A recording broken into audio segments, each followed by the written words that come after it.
Olá, meus caros, aqui é o Corvo.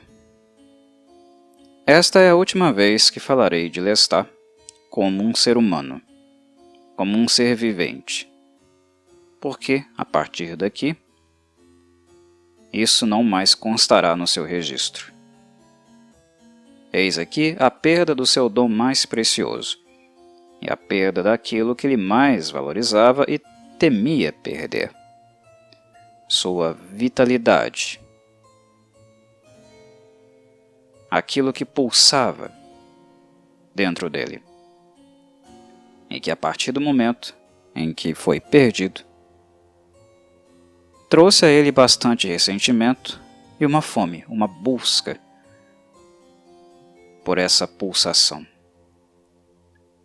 A experiência vampiresca de Lestat, de introdução ao dom das trevas, ao vampirismo propriamente dito, é uma das mais traumáticas das crônicas vampirescas.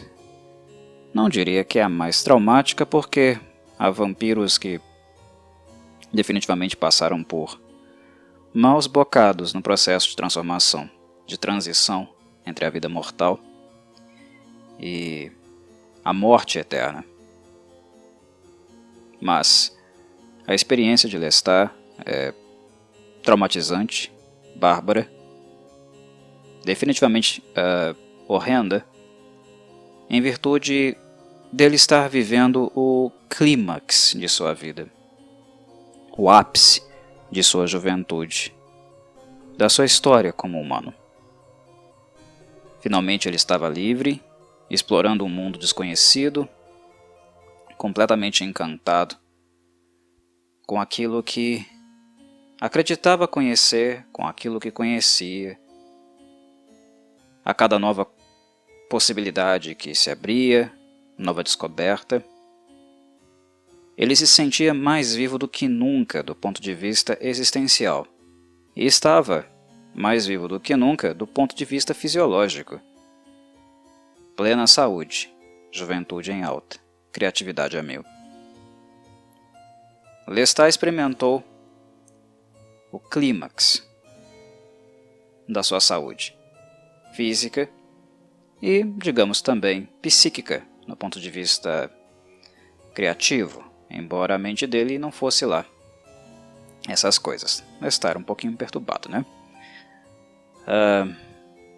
Mas existia o vigor, a energia, que fazia dele um ser completamente envolvido, apaixonado, com a representação, com o palco, com a vida em Paris, com a liberdade, com a carta de alforria que ele finalmente havia conseguido dos Lioncourt. E de repente, sem esperar, aparece uma figura decrépita, macabra, com preferência por ele, devido às suas características. Magnus se aproximou, características específicas. Mas essa figura morta, há muito sem vida, e claramente voraz, agressiva, abruptamente retira tudo do Lestat. Ele não consegue retirar as paixões.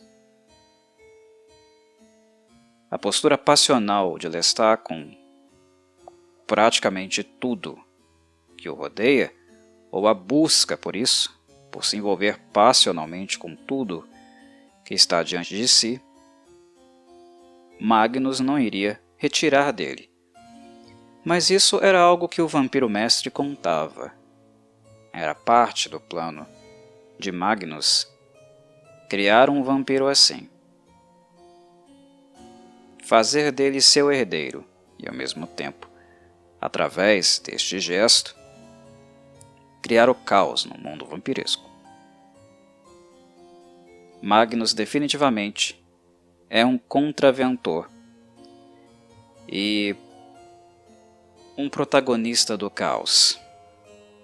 porque aquilo que Lestat iria provocar no mundo vampiresco, dali em diante, as inúmeras imbecilidades que ele cometeria, sua inconsequência, a maneira como ele iria expor toda a comunidade vampiresca, colocando inclusive em risco essa espécie maldita, quebrando regras, tabus, seculares e até milenares. Sim, era algo que Magnus vislumbrava. E após estudar o comportamento dele, noite após noite, observando-o no palco, foi exatamente isso que o Magnus percebeu, que o Lélio, o matador de lobos, seria perfeito para tirar o mundo vampiresco de um ostracismo milenar. Basicamente, né? Então é um plano, eu diria até mesmo sádico, caótico, de Magnus. Uma última contravenção de um contraventor histórico. Afinal, o Magnus surgiu como um contraventor, originalmente um alquimista. Ele roubou o dom de um vampiro. Não foi entregue a ele. No momento onde ele foi criado, ele se criou através do roubo do sangue de um vampiro. Por isso, decrépito, desdentado, com muitas marcas profundas de expressão. Por isso a aparência de Magnus não é das mais charmosas ou esteticamente mais atrativas, digamos assim, do mundo vampiresco de Anne Rice. Porque ele é um ladrão do dom. Ele não o recebeu de bom grado, como normalmente acontece quando os vampiros decidem compartilhá-lo. Não que esse de bom grado seja uma norma, porque quando um vampiro escolhe seu herdeiro, não necessariamente esse herdeiro está de acordo com isso. Temos alguns exemplos, alguns casos. Mas, de maneira em geral, um vampiro escolhe sua vítima. Escolhe aquele com quem vai compartilhar o dom das trevas. E Magnus, dentre eles, é um ladrão. E um ladrão que roubou um sangue poderosíssimo. E com o passar dos séculos, nele, tomou proporções inimagináveis, absurdas. Magnus é um poder sem igual entre a casta vampiresca deste momento histórico aqui, deste recorte. E Lestat, como herdeiro dele, não teria o poder dele, mas um poder tão gigantesco que, somado ao seu temperamento, à sua personalidade, seria capaz de provocar crises, estremecimentos e males inomináveis dentro do status quo da sociedade vampiresca. Exatamente o que Magnus queria. Magnus quis ser imortal e viveu tal imortalidade maldita, sombria, solitária e miserável, que é o que se descobre posteriormente ao receber esse dom. Por alguns séculos.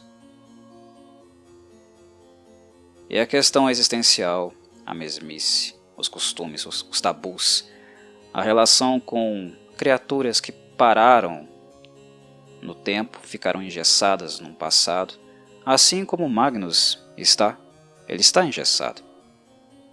O próprio Lestat nos demonstra tal questão, tal característica de engessamento, quando nos descreve a figura de Magnus. As roupas que ele usa não são compatíveis com a época em questão. São próximas dos quadros de pintores do passado, telas que existiam no castelo dos Lioncourt, na família dele. Certo?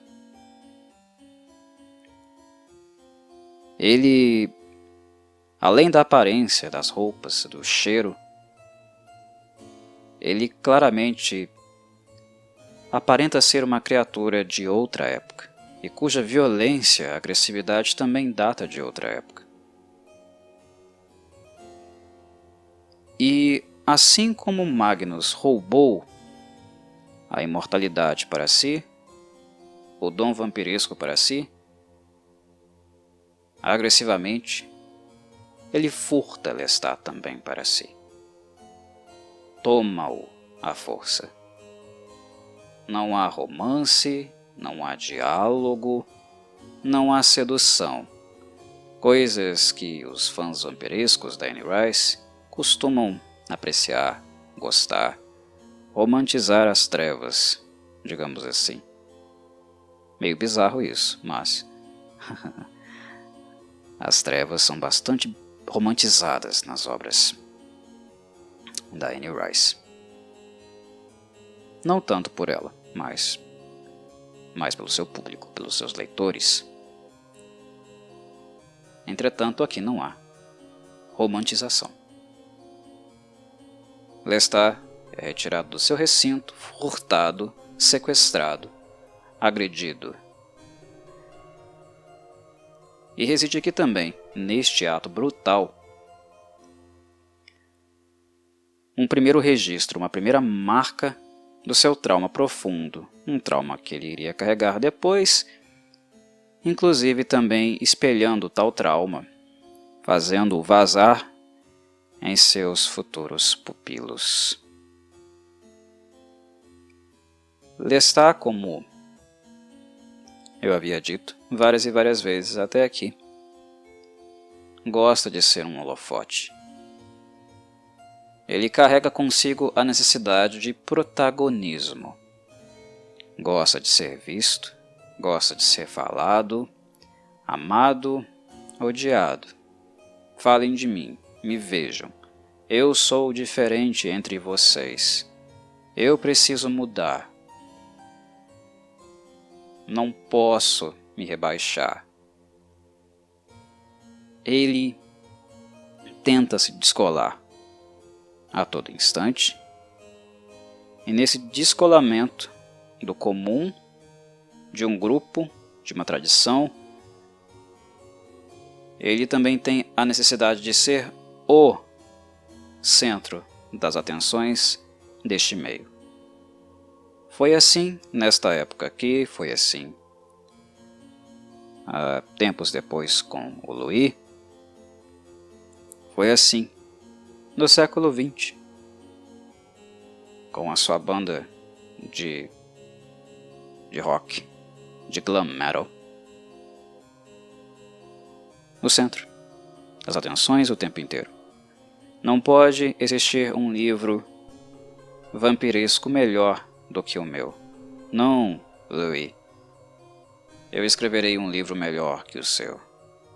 Voltarei a ser o centro das atenções, não apenas dos humanos, como você se colocou no seu livro. Chamou a atenção deles para você. Eu irei chamar a atenção deles e também dos vampiros, sendo um contraventor, revelando o mistério de toda a casta vampiresca. Não importa as consequências, mas por mais terríveis que elas sejam, eu farei isso. Eu preciso massagear o meu umbigo. E ele faz. E Magnus sabia que ele iria fazer isso, cedo ou tarde. Ele viu o Lélio no palco. Ele leu sua mente e viu o ímpeto, a inconsequência do matador de lobos nas terras dos Lioncourt. Magnus sabia que com o poder dele, mas essa eloquência pouco comprometida, com essa impulsividade anormal, com essa inconsequência, com essa necessidade de protagonismo, ele teria o vilão dos vilões, e não apenas dos humanos, os quais Magnus, sinceramente, não liga muito, mas sim dos vampiros. Vampiros sim, que são a sua principal fonte de desprezo. Arcaicos. Algo precisa mudar. As trevas precisam de uma nova expressão. É preciso trevas não apenas para os humanos, mas trevas para as trevas.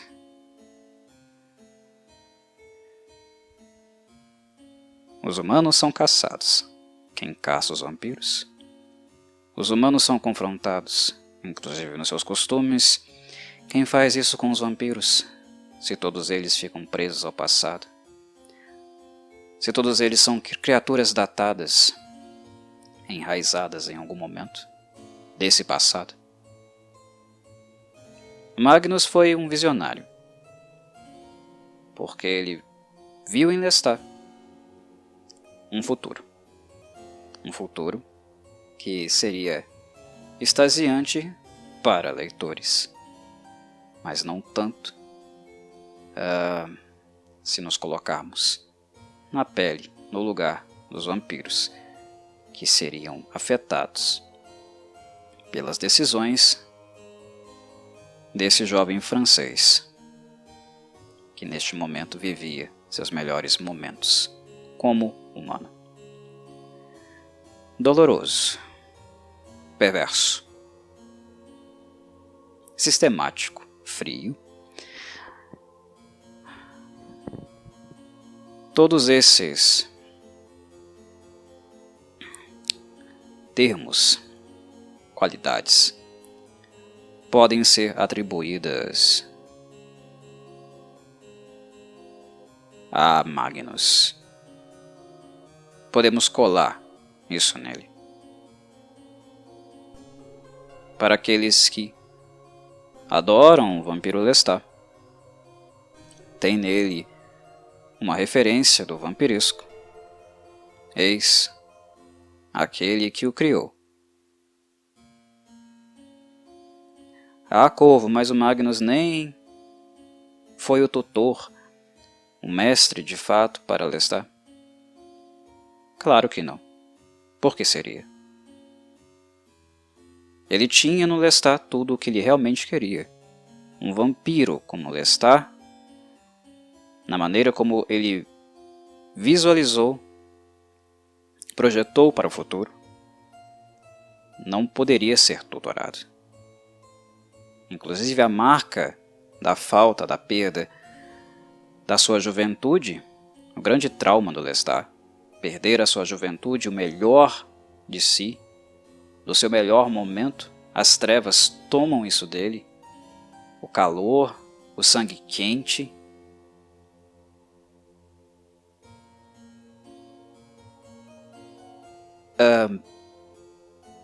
Isso marca o personagem.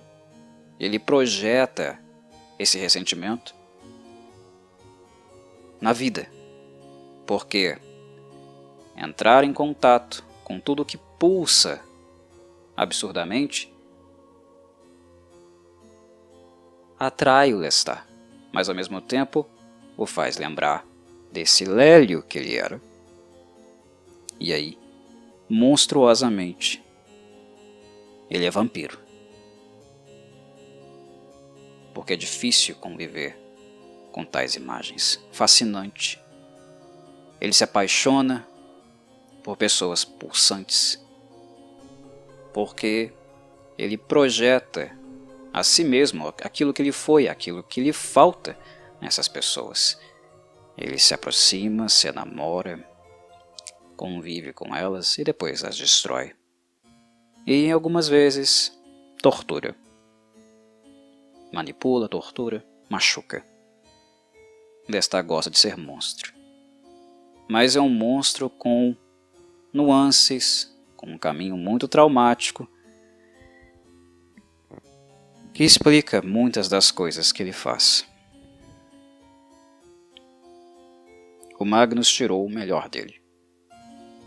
E a falta do seu melhor, com o poder gigantesco que ele adquiriu, com as trevas que ele adquiriu, fez dele o vampiro Lestat que nós conhecemos. Sepultado aqui está o tônus de Lestat, aquilo que fazia dele vivo. E pulsar ele vai continuar como vampiro, mas sempre em exercício, em busca de não perder isso aqui que ele já perdeu, que o Magnus tirou dele. É quase como gestos, movimentos de negação dessa perda. Por isso nós vemos ele se movimentar no mundo humano, no mundo mundano humano, da maneira como ele se movimenta. Dentre todos os vampiros, o mais materialista, mais colado no mundo humano. É tudo consequência do momento de quem ele era, deste recorte específico. Magnus criou um monstro, porque ele uniu as qualidades do Lestat com aquelas que ele roubou previamente. E essa mistura, essa fusão, criou o protagonista-antagonista mor das crônicas vampirescas. E é tudo muito traumático. Magnus sabe o que faz, e faz isso de maneira sistemática. Notem a maneira como ele trata Lestat. Lestat era um matador de lobos. Nossa, como uma pessoa é tão irresponsável a ponto de se jogar assim, no meio de uma matilha, lutar contra ela. Sim, inconsequente, irresponsável, mas olha aqui, estamos falando dele. Ele é o centro das atenções. No teatro, ele volta a sê-lo. Lélio. Várias vidas, várias personagens sendo interpretadas. Amado. Cultuado. Ele é o centro. E o que Magnus faz, embora o vampiro o deseje, é retirar dele o seu pedestal. O personagem que matou uma matilha de lobos está diante de um lobo muito grande, o alfa de todos. E aqui não há nada que ele possa fazer, ele será trucidado. Mas esse lobo não apenas trucida o Lestat. Ele esfrega na cara do Lestat, o amedronta, o ameaça, morde aos poucos, rebaixa-o enquanto presa. Ele faz o Lestat até mesmo chorar, implorar a Deus: ó Deus, me ajude, livra-me deste monstro. Expõe Lestat ao desespero. Aproxima o personagem da finitude que ele tanto sente medo. Espanca-o, sequestra-o, espanca-o. A mordida de Magnus não é um beijo, é um estupro. E aí, coloca a sua vítima, ou seja, o Lestat, na beira do precipício. E o movimento dele é quase como de colocar suas garras na cabeça de Lestat, fazê-lo dobrar os joelhos e implorar: peça-me, criança, peça e receberá. Mestre, mas não apenas mestre, tirano. Força descomunal. Violência suprema. O violador de qualquer aspecto da vida e da inocência. Vilão. Cruel.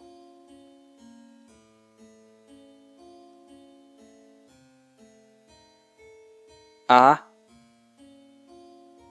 nessa introdução do Lestat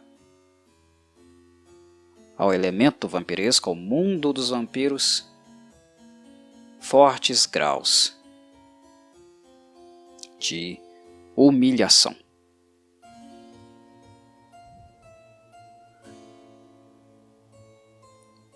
O medo dele da mortalidade é gigantesco. E segundo o próprio Lestat, ele vivia para fazer o bem, encher as pessoas de vida, afastá-las dessa dor, desse incômodo horrível que é se dar conta de que os dias estão passando, que nós podemos morrer a qualquer momento. Magnus sabia disso. E é exatamente isso que ele usa aqui.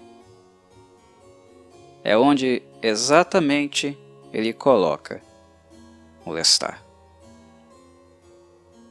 Faz com que ele implore.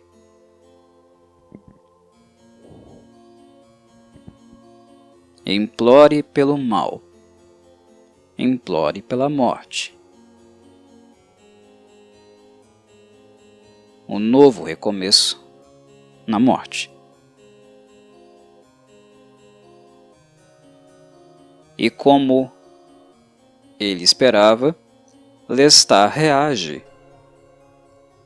Lestat diz não, não, não aceitarei, não serei parte deste mal.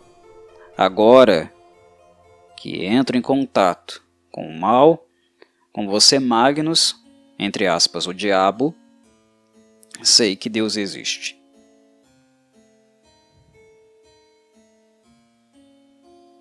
A prévia experiência monástica de Lestat, a trajetória dele prévia naquele mosteiro, sua relação com a fé, isso tudo fica em pauta novamente. Mas onde está Deus? Onde está a salvação? Há algo que pode salvá-lo?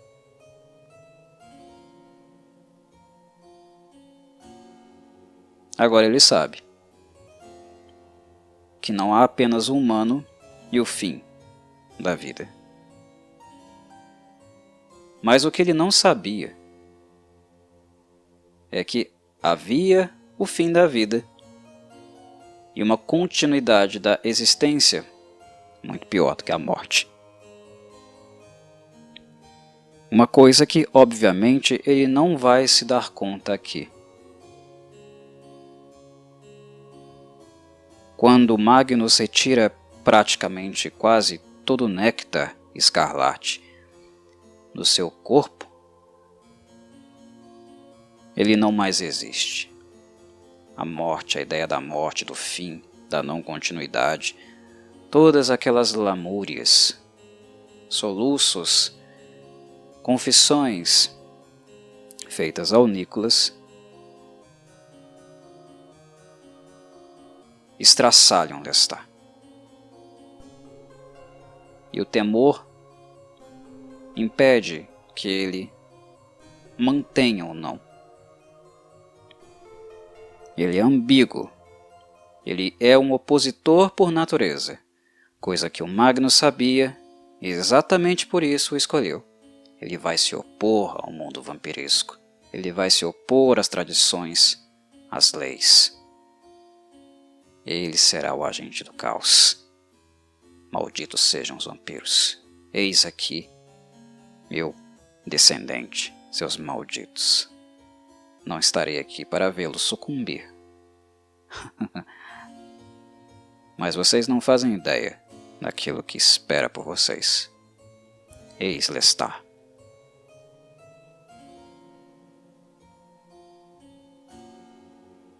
Ele é alguém que resiste, e ele iria resistir. Iria se opor. Iria ser contraventor.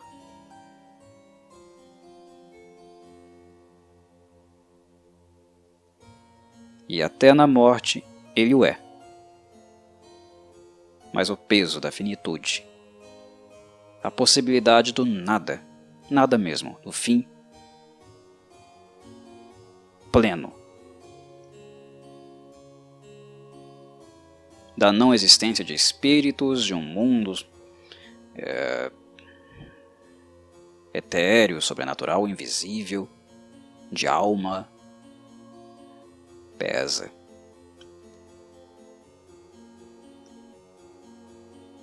Lestat é Narciso, e o Narciso precisa se ver,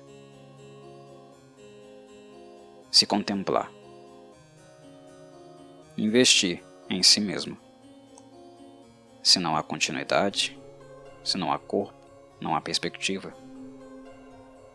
Se sou esquecido, o que será de mim? Eis a ruína do Narciso. É pesado demais e ele se rende. Mas notem a brutalidade do ato, da violência. Notem o deboche. Preces do desespero. Ó Deus, me ajude. Lestat invoca todos os santos que conhecia. Chora, soluça. E o mal, o mestre, o vampiro, zomba, deboche. Ele diz: eis o vinho de todos os vinhos. Este é o meu corpo. Este é o meu sangue. Zombando da fé de Lestat. Ridicularizando Lestat. Rebaixando-o. E como eu coloquei em podcasts anteriores, isso machuca muito esse personagem em especial. Magnus sabe como fazê-lo. O trauma e o ressentimento são sua obra também, não apenas a transformação.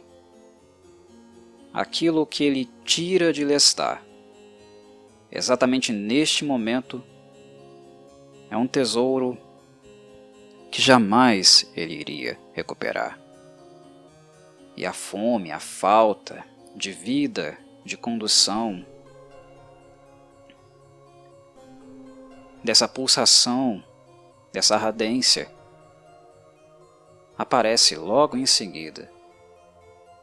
Quando a vida humana se esvai completamente e a vampiresca começa, a falta é eminente.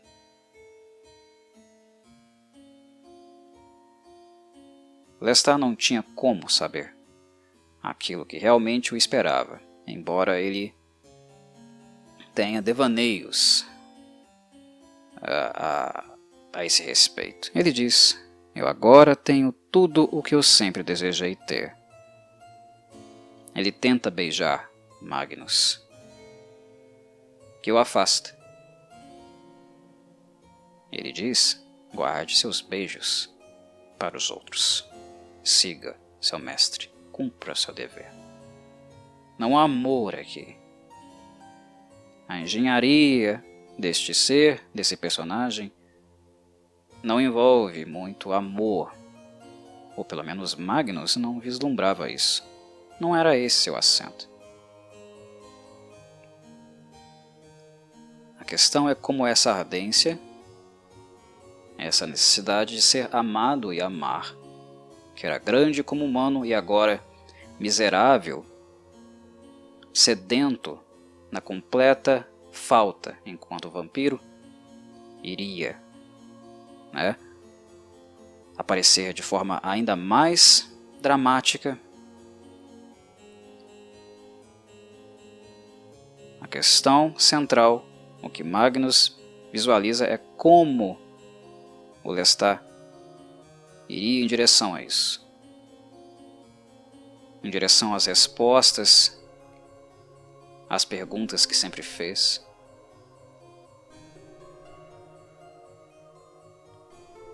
Como ele iria se expressar afetivamente, criativamente, amorosamente, com a liberdade que sempre quis, mas agora como um vampiro, alguém sedento, alguém que não pode ter vida, e aquela vida que ele tinha. Seria doloroso, seria traumático, sintomático, isso viraria sintoma, um sintoma muito maior do que o Lestat já tinha. E talvez fizesse dele alguém ainda mais implacável, mais inconsequente nessa busca para suprir as faltas que ele tinha previamente e as novas que iriam aparecer. O que nós temos aqui é o choque. É como tomar uma punhalada profunda. O choque é o primeiro elemento, é aquilo que aparece primeiro, depois a dor. Porque o ferimento é tão grande, a cisão é tão bárbara, que o corpo e o espírito mal sabem como reagir a esse colosso do mal. Então o que nós temos aqui é uma criatura delirante após ter sido atropelado por um trem, ou algo assim. Choque. Alguém que, por alguns instantes, regride às características psíquicas mais infantis, aos apelos, às crenças, à busca por ajuda, por alguém que o salve, o abrace.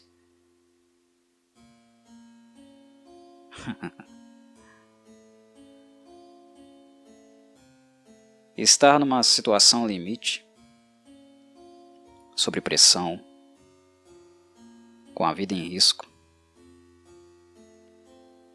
faz com que algumas resistências caiam. O que gera bastante ressentimento depois.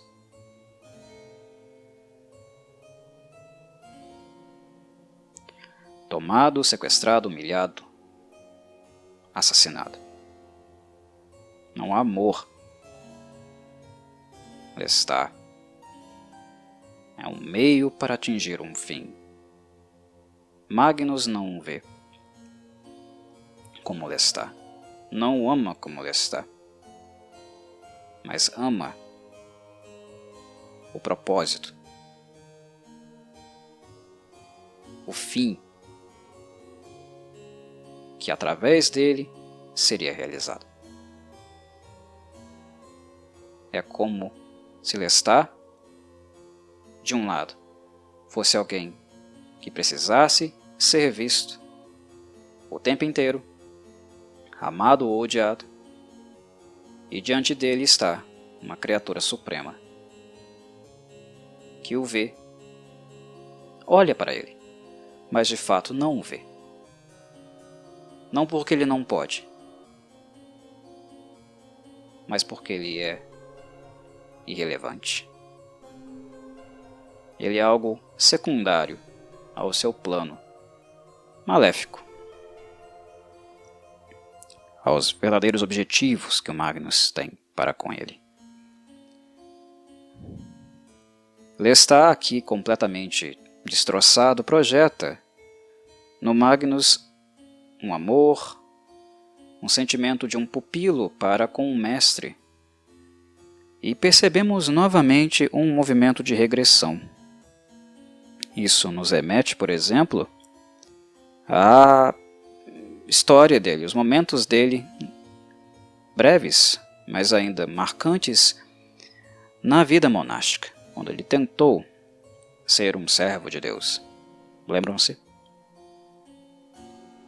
Deposito aqui todo o meu ser. Por favor, guie-me. Diga-me para onde ir. Dê sentido a todas essas dúvidas que eu possuo.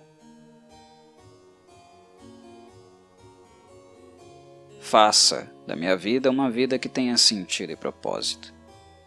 Afasta-me da morte. Afasta-me da plena consciência de que a vida em si, a priori, não tem sentido. O sentido é construído, mas dói construí-lo, principalmente porque tal construção será, sem dúvida, interrompida em algum momento. E eu estarei completamente de mãos atadas quando isso acontecer. Impossibilitado de fazer algo a respeito.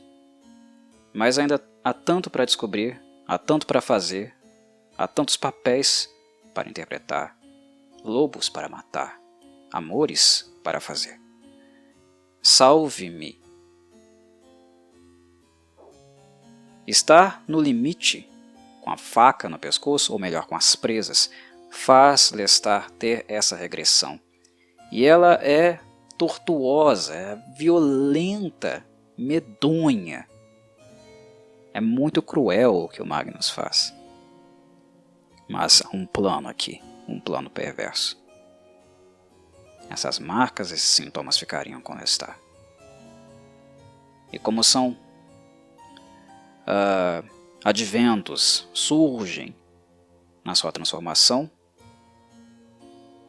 como a base do vampirismo é solidificar, seriam marcas que jamais seriam apagadas. Não haveria muitas formas de se descolar delas. Seria a base, a essência deste vampiro. Monstruoso. Muito monstruoso. Eu te amo, Magnus, meu mestre. Lestat pensa, não diz, porque ele rivaliza, ele se nega.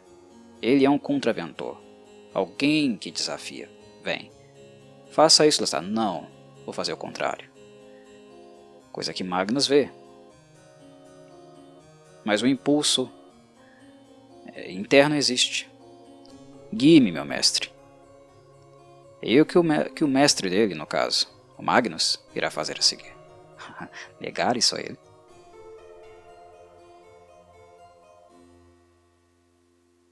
Isso nos faz lembrar de todos os momentos e conversas que o Lestat teve com o Louis. Ou melhor, esboços de conversa, porque ele se negava a falar sobre isso. Porque é traumático, porque é marcante. Mas não há educação, não há desenvolvimento emocional. Não existe uma alma equilibrada e centrada neste personagem. Não há serenidade. Não há temperança.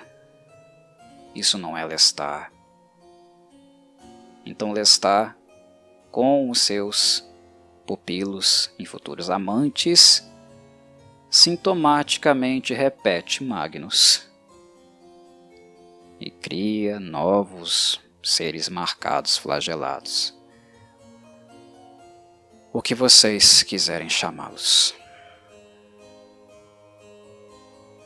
Mas, concomitantemente a isso, ele nunca deixa de ser Lélio.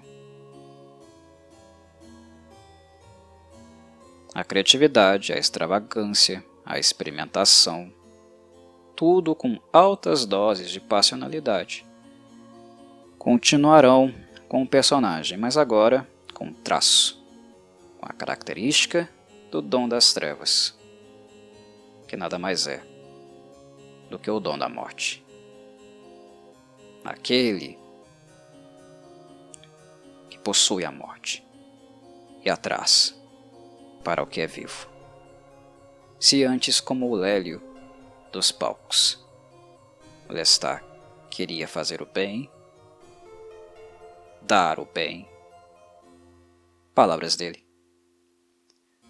isso acabou. Isso não mais é possível. Magnus toma Lestat de Lioncourt e, de maneira demoníaca, vira-o do avesso.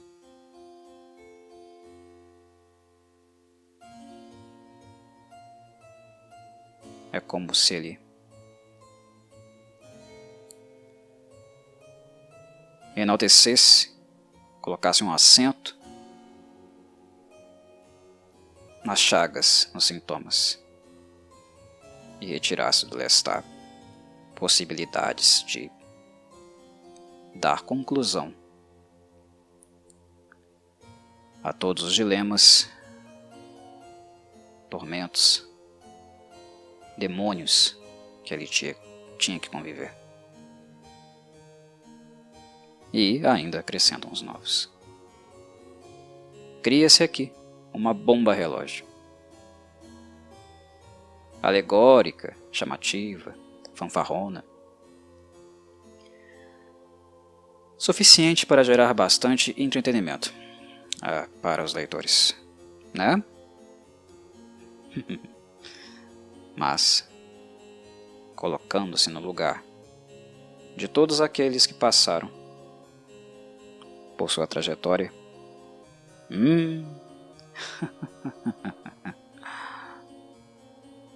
nasce um vilão.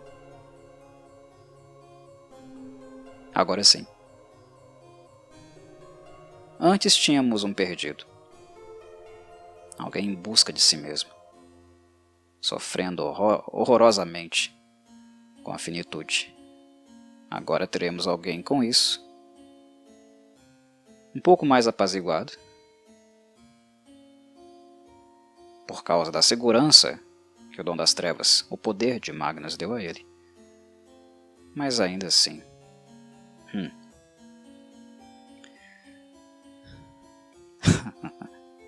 melhor parar por aqui. Saudações, Corvides.